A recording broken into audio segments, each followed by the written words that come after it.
देवसैनी एकादशी मात्यम। एक लाइक जरूर कर देना आप। युधिष्ठिर ने पूछा, भगवान आषाढ़ के शुक्ल पक्ष में कौन सी एकादशी होती है, उसका नाम और विधि क्या है, यह बतलाने की कृपा करें।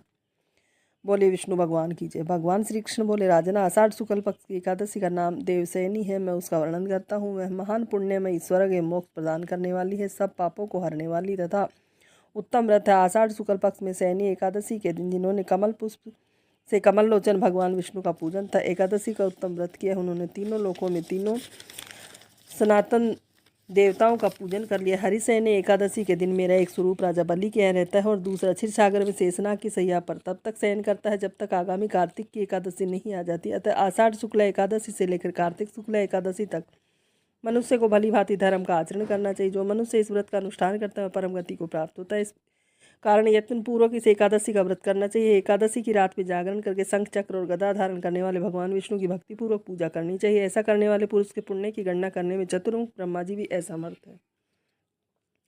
राजन, जो इस प्रकार भोग और मोक्ष प्रदान करने वाले सर्व पाप हारी एकादशी के उत्तम व्रत का पालन करता है, वह जाति का चांडाल होने पर भी संसार में सदा मेरा प्रिय रहता है। जो मनुष्य दीपदान, पलाश के पत्ते पर भोजन और व्रत करते हुए पूरा चौमासा व्यतीत करते हैं, वे मेरे बहुत प्रिय होते हैं। चौमासे में भगवान विष्णु सोए रहते हैं, इसीलिए मनुष्य को भूमि पर शयन करना चाहिए। सावन में साग, भादों में दही, कुआर में दूध और कार्तिक में दाल का त्याग कर देना चाहिए। अथवा जो चौमासे से ब्रह्मचर्य का पालन करता है वह परम गति को प्राप्त होता है। राजन, एकादशी के व्रत से ही मनुष्य सब पापों से मुक्त हो जाता है, अतः सदा इसका व्रत करना चाहिए, कभी भूलना नहीं चाहिए।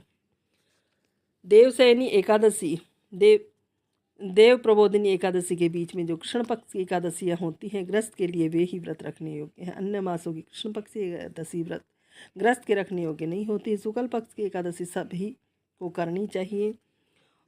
इस एकादशी को मातम को सुनने से बहुत बहुत पुण्य मिलता है। तो सभी एक दूसरे को शेयर करिए, सुनाइए, लाइक शेयर और सब्सक्राइब कीजिए। बोलिए विष्णु भगवान की जय।